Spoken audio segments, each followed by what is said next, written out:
집에서 부부가 홈스쿨링을 하면서 그렇게 열악한 환경을 오로지 사명 하나로 버텨내면서 선교의 바탕을 다져왔다고 합니다.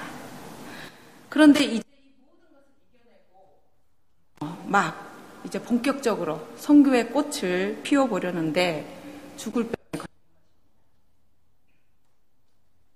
이런 상황에서도 더욱 안타까운 소식은 선교사님은 죽음을 앞두고도 그동안 자신을 파송하고 또 자신을 후원해 준 그런 성도님들에게 너무나 자기가 병에만 걸려서 돌아오고 아무 열매도 맺지 못한 것에 대해서 미안해하고 죄책감을 가지고 있답니다. 이 이야기를 전해 들은 저는 그 선교사님과 가족들이 참 많이 안타깝고 또 속상했습니다. 저도 선교사를 지원하는 한 사람으로서 정말 마음이 무너져 내리는 것 같았습니다. 그러면서 하나님 앞에 여러 가지 원망 어린 질문들이 쏟아져 나왔습니다. 하나님, 도대체 하나님은 왜 이런 일이 일어나게 그냥 내버려 두십니까?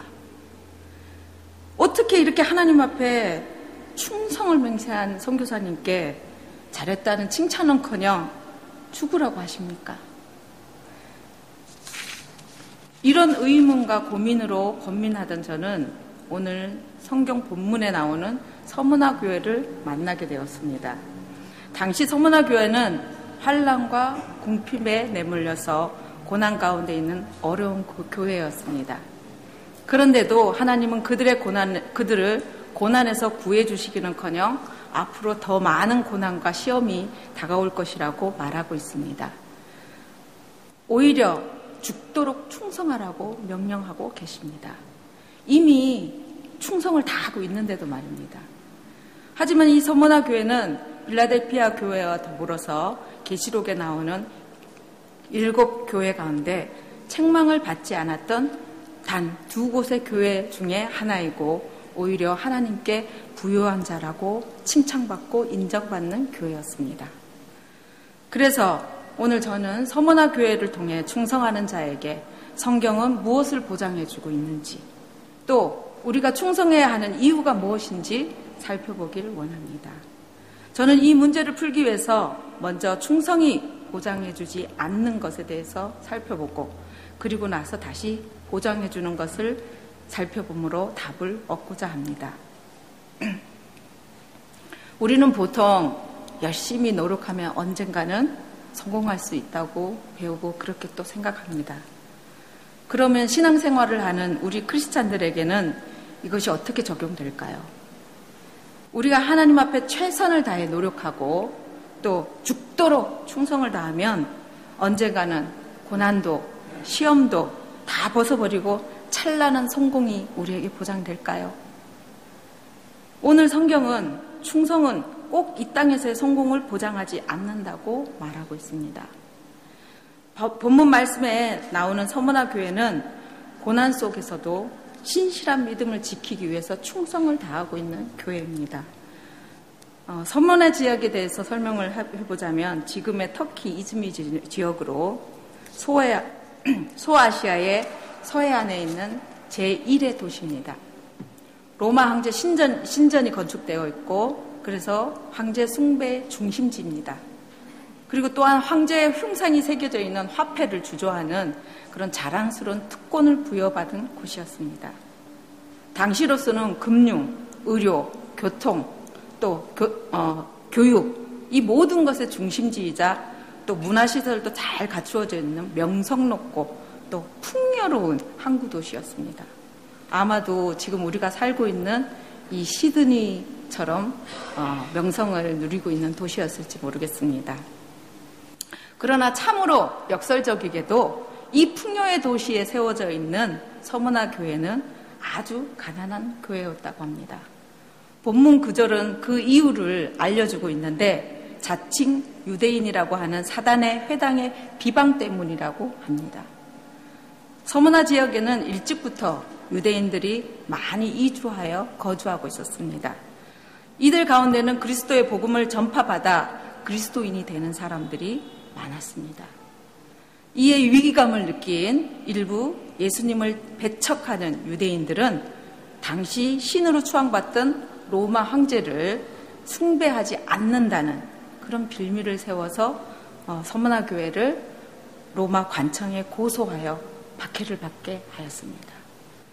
이들의 고소로 말미암아서 서머나 교회 교인들은 정치적으로 뿐만 아니라 경제적으로 재산을 몰수당하기도 하고 또 직장을 얻기도 힘이 들고 또 경제활동도 못하게 되는 그런 불이익을 당하게 되었습니다.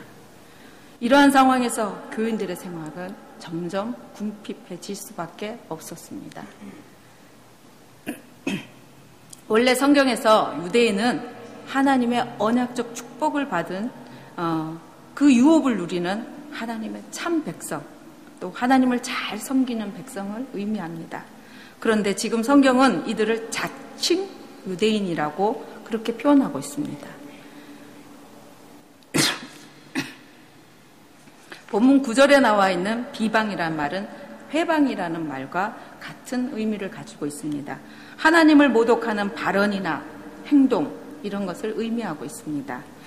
이 구절은 그들이 얼마나 하나님의 뜻과는 무관하게 자기의 의로 하나님을 섬긴다면서 또 오히려 하나님을 모독하는 발언이나 또한 행동을 서슴지 않고 하고 있었는가를 알려주고 있습니다.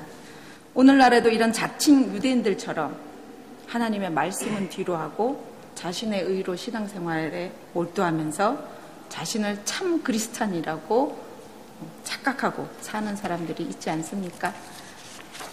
이들은 주로 교회 안에서는 남에게 보이기 위해서 봉사하고 또 헌신합니다. 이런 행위들로 자신의 의를 나타납니다. 그렇지만 정작 삶의 현장에서는 전혀 크리스찬으로서의 하나님의 의로움을 드러내지 않을 뿐만 아니라 남을 판단하고 비방하는 데 앞장서는 사람들입니다. 본문의 자칭 유대인들이 서머나 교인들을 해방하여 하나님을 대적하였듯이 오늘날 이런 자칭 크리스찬들도 실은 하나님의 이름을 해방하고 대적하는 이들과 같은 것입니다. 이처럼 서머나 교회의 환난과 궁핍은 자칭 유대인들에 의한 회방으로 신실하게 하나님을 바라보는 그 충성된 믿음의 과정에서 나온 고난이었습니다. 만약 충성이 성공을 보장한다면 신실하게 믿음을 지키며 온갖 어려움을 이겨나가는 서머나 교회는 모든 것이 회복되고 인정받고 풍요로움을 느끼고 성공을 경험했어야 할 것입니다.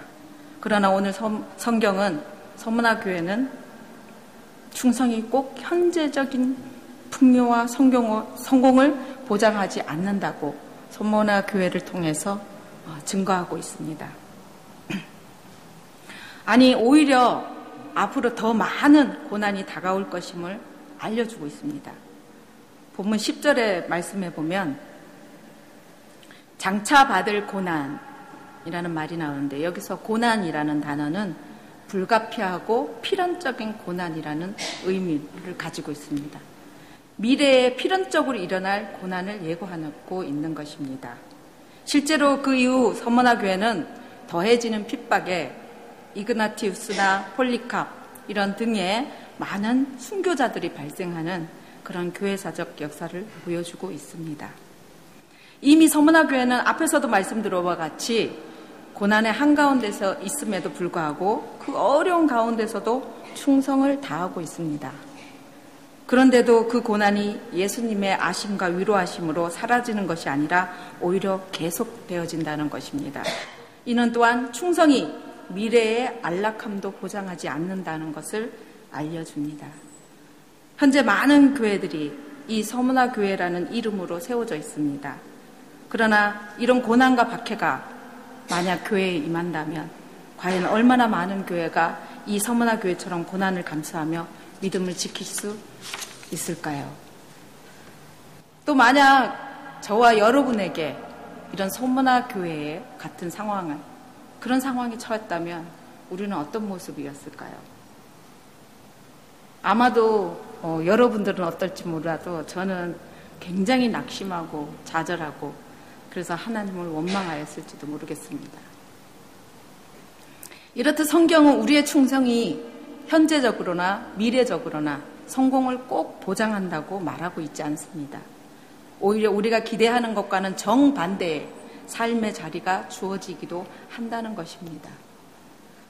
물론 언제나 그런 것은 아니지만 그 결과를 우리가 결정할 수 없다는 것입니다. 여러분 혹시 그 청년 바보 의사라는 책을 읽어보셨을지도 모르겠습니다. 그 책의 주인공 안수현 의사는 참으로 신실한 크리스찬이요, 정말 인격적으로 아름다운 성품을 소유한 청년이었습니다. 그는 명문대 의과대학을 졸업하고 크리스찬 의사로 환자의 육신의 병뿐만 아니라 마음의 아픔까지 헤아리는 그런 따뜻한 의사였습니다. 또 동료들에게는 친절한 사람이었습니다. 그럼에도 불구하고 자신에게는 엄격했던 신실한 하나님의 사람이었습니다. 그는 어느 상황에서도 기꺼이 남을 섬기기를 즐겼고 또 관심과 사랑으로 병든 자와 이웃을 돌보는 그런 사람이었습니다. 그는 자신의 모든 삶을 통하여 작은 예수의 삶을 살아내는 모습을 그를 보는 모든 사람을 들러 하여금 정말 사막의 오아시스 같은 그런 시원함과 기쁨을 선물했던 사람이었습니다. 그런 그가 군의관으로 근무하면서 병사들을 돌보다가 정말 뜻하지 않게 정말 불의의 사고처럼 유행성 출혈혈이라는 병으로 갑자기 며칠 만에 이제 한참 꽃이 핀 그런 아름다운 나이에 예수님처럼 33세의 짧은 삶을 마감하고 하나님의 부르심을 받았습니다. 그를 기억하는 많은 사람들은 슬픔과 안타까움으로 그의 죽음을 애도하면서 그러면서 또 하나님 앞에 의문을 던졌습니다. 하나님, 왜 이렇게 아름답고 이렇게 충성되고 준비된 사람을 이리 허무하게 데리고 가십니까? 물론 우리가 이 하나님의 뜻을 다 알 수는 없죠. 그가 사망한 후에 그의 이야기는 그를 기억하는 사람들을 통해서 책으로 쓰여져서 정말로 많은 사람들에게 신앙적인 감동과 도전을 주고 있습니다. 지금도 계속되어지고 있고 계속 읽혀지고 있고 그 책을 본 많은 청년들이 자신의 삶을 새로이 하나님 앞에 드려지는 그런 일들이 일어나고 있습니다. 이처럼 오늘날에도 때로 충성이 꼭 성공을 보장해 주는 것이 아닌 고난으로 다가오기도 하는 겁니다. 그렇다면 정말 이렇다면 우리가 어떻게 충성의 길을 걸어갈 수 있을까요? 너무나 부정적이라는 생각이 들 수 있을 것입니다. 충성을 해도 우리에게 꼭 성공이 보장되지 않는다면 아마도 바로 낙심이 될 수 있을 것입니다. 그리고 우리는 질문하게 됩니다. 그렇다면 충성이 보장해 주는 것은 무엇일까요? 이 부분에 대해서 저는 다시 서문화 교회를 통해 답을 찾아보고자 합니다. 충성이 꼭 현재나 미래적 성공을 보장해 주지는 않지만 보장해 주는 것이 있습니다. 그것은 충성이 하나님이 기뻐하시는 이기는 자로 살게 할 것입니다. 우리에게 무엇보다도 중요한 것은 이 땅에서 성공을 이룬 사람이 되는 것이 아닙니다. 하나님이 기뻐하시는 승리자가 되는 것입니다. 본문 11절의 표현대로 이기는 자가 되는 것입니다. 성공이 잘못된 것이 아닙니다. 그러나 성공이 충성의 유일한 결과로 평가받아서는 안 된다는 것입니다. 성공은 단지 선택사항입니다. 그러나 하나님이 기뻐하시는 자로 살아가는 이김의 삶은 필수사항입니다. 오늘 서문화 교회는 환난을 맞아 궁핍에 처한 정말 외적으로는 아주 초라한 교회였습니다. 그러나 어려운 역경 속에서도 충성되이 하나님을 향하여 서 있는 그런 교회였습니다. 오히려 힘겨운 상황이었기에 더욱 철저히 가난한 자의 마음으로 주님을 바라볼 수 있었습니다. 이를 주님은 너무 기뻐하시고 또 실제로는 부유한 자다 이렇게 말하시고 이렇게 칭찬해 주시고 인정해 주셨습니다. 세상적인 시각과는 전혀 다른 인정을 해주신 것입니다. 바다에는 파도가 있습니다. 우리 옆에 보면 바다가 있어서 늘 볼 수 있죠. 그러나 이 파도 덕에 바다는 산소가 공급되어 썩지 않는다고 합니다.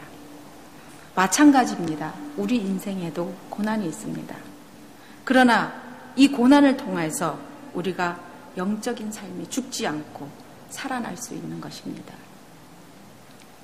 환난과 궁핍 그리고 장차 임하게 될 고난을 피하는 사람이 복이 있는 사람이 아닙니다. 진짜 복 있는 사람은, 진짜 복 있는 생애는 그런 것들이 찾아오는 자리에서도 요동치 않는 그런 믿음을 가진 상태에 있는 사람입니다. 그런 자리에서도 하나님을 향해 노래할 수 있는 사람입니다. 그런 자리에서도 하나님 앞에 감사할 수 있는 사람입니다. 이것이 주님이 기뻐하시는 이기는 사람입니다. 이러한 이김의 삶을 위하여서 우리는 죽기까지 충성의 길을 양보할 수 없는 것입니다. 그러나 이 이김은 우리가 잘 싸워서 이기는 것이 아닙니다. 하나님이 도와주시고 또 위로해 주시고 또 약속해 주시는 것으로 이기는 것입니다. 본문 10절은 고난의 예고에 앞서서 이렇게 말씀하십니다. 장차 받을 고난을 두려워하지 말라. 왜입니까? 이렇게 명령하시는 분, 즉 우리가 믿고 신뢰하고 사랑하는 처음이며 마지막이요 죽었다가 다시 살아나신 이 예수님, 그분 자신이 이미 십자가를 지심으로 고난을 이기신 분이시기 때문입니다. 저는 어렸을 때 아주 작고 지금하고 많이 다르죠. 아주 작고 병약했습니다. 지금도 많이 건강한 건 아니지만 저희 남편이 저희 겉모습만 보고 엄청 건강한 줄 알고 결혼을 했는데 속았다고 합니다. 초등학교에 입학하자 덩치 큰 아이들이 제 학용품을 빼앗고 저를 괴롭히기 시작했습니다. 정말 두렵고 무섭고 그래서 학교에 가고 싶지 않았어요. 그래서 학교에 가지 않으려고 별의별 핑계를 다 대면서 학교에 안 가려고 했습니다. 그러나 당시에 저보다 이제 나이가 한 5살이 더 많은 제 바로 위에 언니가 어느 날 제 손을 붙잡더니 걱정하지 마 하면서 저를 데리고 1학년 교실로 들어가는 것입니다. 다 별다른 말도 안 했어요. 그런데 저희 언니가 6학년인 저희 언니가 1학년 제 손을 잡고 교실에 들어갔다는 그 이유 하나만으로 아이들은 저희 백그라운드를 보게 된 것입니다.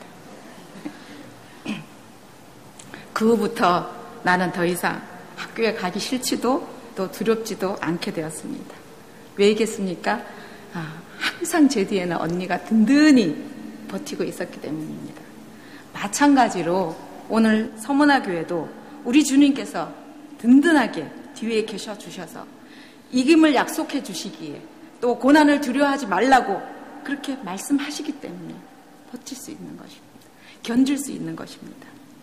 때론 인생을 살다 보면 고난을 당할 때가 있습니다. 그러면 우리는 마치 그 고난이 영원히 끝나지 않을 것 같은 절망감에 빠지기도 합니다. 그러나 오늘 본문을 보십시오. 예수님은 고난을 10일 동안 한정시키시며 기한을 정해 주십니다. 이 말씀은 고난의 정권이 예수님께 있다는 것입니다. 그러므로 우리의 이김은 온전히 하나님의 도우심을 통하여 이긴 이김입니다. 그럼에도 하나님은 이 이김의 공로를 우리에게 돌리시고 상급을 약속하고 계십니다. 그 상급은 영원한 생명의 면류관을 주시겠다는 것입니다. 또한 둘째 삼아, 즉 영원한 불못에 빠지지 않게 하는 천국을 약속하신 것입니다. 이제 결론을 내리고자 합니다. 우리는 충성을 다함에 있어 먼저 성공을 떠올리는 것을 볼 수 있습니다. 충성하면 성공할 수 있다. 그러나 오늘 성경은 서문화 교회를 통해서 충성이 꼭 성공을 보장하지 않고 우리를 하나님께서 기뻐하시는 이기는 자로 이 땅에 살게 한다는 것을 알게 해줍니다. 우리의 삶의 현장에서 성공을 위해 충성에 목매는 경우가 종종 있습니다. 그러나 하나님은 성공적인 성도로 우리를 세우려 하지 않으셨습니다. 단지 충성되게 이기는 자로 세우기 위해서 우리를 부르신 것입니다. 이제 우리는 하나님이 기뻐하는 이기는 사람이 되는 것을 목표로 삼고 끝까지 어려운 가운데서도 어떤 상황에서도 충성해야 합니다. 그래서 성공신화보다는 감동신화를 쓰는 그런 충성된 자가 되길 바라고 소망합니다. 마지막으로 제가 감명 깊게 읽은 오늘도 행복합니다의 이지선 씨를 소개합니다. 10수년 전에 한창 베스트셀러에 올랐던 지선아 사랑해를 알고 계실 것입니다. 저자 이지선은 밝고 명랑하고 예쁜 그런 평범한 크리스찬이었어요. 그런데 어느 날 정말 불의의 교통사고가 그의 인생을 송두리째 바꿔놓았습니다. 전신 화상을 입고 또 그가 고백하기를 죽는 것이 사는 것보다 쉬웠다. 이 정도의 고백을 할 정도로 고통을 경험했다고 합니다. 처음에는 왜 하필 나예요? 하면서 부르짖고 원망도 했다고 합니다. 그러나 비록 흉측한 모습일지라도 살려놓으신 하나님의 뜻이 있음을 깨닫고 숱한 죽음의 고비를 넘기고 크고 작은 수술을 30번이나 넘는 수술을 이겨냈습니다. 그 가운데 3살이 돌아나는 기적을 경험하면서 하나님께서 언제나 그와 함께 하심을 깨닫게 되었다고 합니다. 그 후 그의 삶은 완전히 달라졌습니다. 지금은 미국에서 사회복지 박사학위를 받고 남은 삶을 한국의 여러분들 잘 아시는 크리스찬 대학 한동대학의 강단에 서서 교수로 아이들을 가르치고 있습니다. 또 자신과 같은 장애인들을 돕는 일을 하면서 살고 있습니다. 그동안 그녀가 쓴 책과 그녀의 삶의 이야기는 지금도 수많은 사람들에게 희망과 삶의 소중함을 깨우쳐주고 있습니다. 그리고 그녀는 그 이식한 피부가 땀을 배출하지 못해서 굉장히 힘든 가운데도 7시간, 8시간 마라톤을 한다고 합니다. 그 이유는 단지 하나, 장애인들을 위한 기금을 모금하기 위함이라고 합니다. 아직 너무나 많은 부분이 온전치 않은 몸이지만 그는 우리에게 말하고 있습니다. 살아있는 삶이 감사합니다. 또 그분이 있기에 저는 행복합니다. 기도하겠습니다.